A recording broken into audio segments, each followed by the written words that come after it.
Okay, तो social media पे कहीं ना कहीं आपने भी ये बात सुन ही ली होगी कि एसआरके की पठान और जवान से भी बड़ी फिल्म हो सकती है उनकी ही आने वाली फिल्म डंकी। और हम सब ये बात जानते हैं कि 1000 करोड़ कमाना कोई मजाक नहीं है, पर जिस एसआरके की back to back 2 movies top 10 highest grossing Indian movies में शामिल हो जाएं, उसके लिए कोई मुश्किल भी नहीं है। पर एसआरके से भी बड़ा फैक्टर जो डंकी को पठान और जवान से ही नहीं बल्कि बॉलीवुड की सबसे बड़ी फिल्म बना सकता है, वो है राजकुमार हिरानी। क्योंकि ये वो इंसान है जो बस फिल्में नहीं बनाता बल्कि हिस्ट्री बनाता है। और यकीन नहीं है तो ये लिस्ट सामने है। मुन्ना भाई एमबीबीएस, लगे रहो मुन्ना भाई, 3 इडियट्स, पीके, संजू, सारी की सारी मूवीज अपने टाइम की कल्ट क्लासिक हैं। ये वो फिल्में हैं जिन्हें आप कभी भी कहीं से भी देखना शुरू करेंगे, आप बोर नहीं होने वाले। अब सोचिए कि कहानियों का ये जादूगर जब एसआरके के साथ मिलकर कुछ बनाने वाला है तो ये फिल्म क्या कर सकती है। तो आज से 1 साल पहले 19 अप्रैल 2022 को रेड चिलीज ने डंकी का टाइटल अनाउंसमेंट वीडियो शेयर किया, जिसके डिस्क्रिप्शन से पता चलता है कि इस फिल्म को राजकुमार हिरानी, रेड चिलीज और जियो स्टूडियो मिलकर बनाने वाले हैं। मतलब कि फिल्म में अच्छा खासा पैसा है, बढ़िया स्टोरी है और अच्छा वीएफएक्स भी, और इन सब के ऊपर एसआरके और हिरानी साहब। और क्या चाहिए। अब सवाल है कि फिल्म में होने क्या वाला है, पर इससे भी बड़ा सवाल कि डंकी का मतलब क्या है, और यही इस वीडियो में शाहरुख भी पूछते हैं। तो डंकी शब्द एक पंजाबी मुहावरे से निकला है जिसका मतलब होता है कि बेमतलब एक जगह से दूसरी जगह कूदना, और इस वर्ड को यूज किया जाता है डंकी फ्लाइट्स के लिए, यानी ऐसी फ्लाइट जिनका यूज इलीगल तौर से विदेश में बसने के लिए किया जाता है। और बेसिकली ये डंकी फ्लाइट शब्द उन फ्लाइट्स के लिए यूज किया गया जिनके थ्रू पंजाब से यूके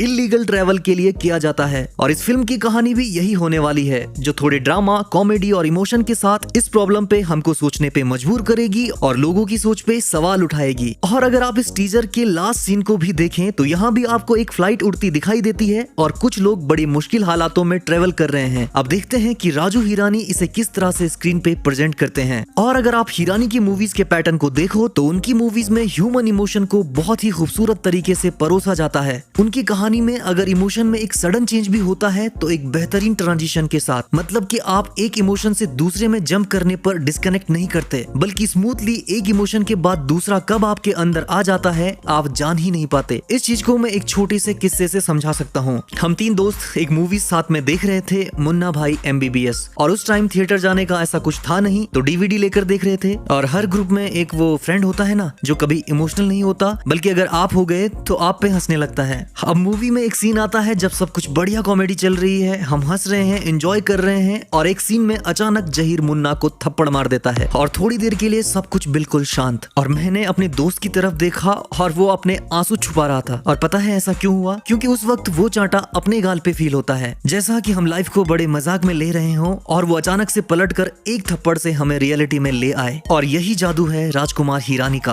उनकी फिल्म का हर सीन एक कहानी होता है, जैसे छोटे छोटे किस्सों से बनी एक किताब जिसका कोई पन्ना आपको हंसाता है और कोई रुला जाता है, तो कोई पन्ना खामोशी से सोचने पर मजबूर कर देता है। और यही वजह है कि उनकी फिल्मों को आप कभी भी कहीं से भी देखना शुरू कर सकते हैं, और इसी वजह से उनकी फिल्मों की रीवॉचेबिलिटी बहुत ज्यादा होती है। और इसी वजह से टॉप ग्रॉसिंग इंडियन मूवीज में आपको संजू, पीके, 3 इडियट्स, मुन्ना भाई सारे नाम मिल जाएंगे। और इन सब से एक बात तो बड़े अच्छे से समझ आती है कि हिरानी की मूवीज में हर सीन ह्यूमन इमोशन की अच्छी समझ और माइन्यूट साइकोलॉजिकल रिसर्च पे बेस्ड होते हैं। और ये बात भी आप जानते हैं कि एसआरके इमोशन को कन्वे करने में मास्टरी हासिल कर चुके हैं, कई बार तो सिर्फ आंखों से, बिना किसी एक वर्ड के। आप चक दे इंडिया का ये सीन देखो, या परदेश मूवी का ये सीन, या फिर रब ने बना दी जोड़ी का ये वाला, वो इतने पावरफुल तरीके से परफॉर्म करते हैं कि आपकी फीलिंग अनटच्ड रह ही नहीं सकती। और ये पहली बार होने वाला है कि डायरेक्शन, एडिटिंग, राइटिंग का मास्टर और इनको पर्दे पे जिंदा करने वाला दोनों एक साथ आ रहे हैं। और तब ये कहना कोई बड़ी बात नहीं होगी कि ये एसआरके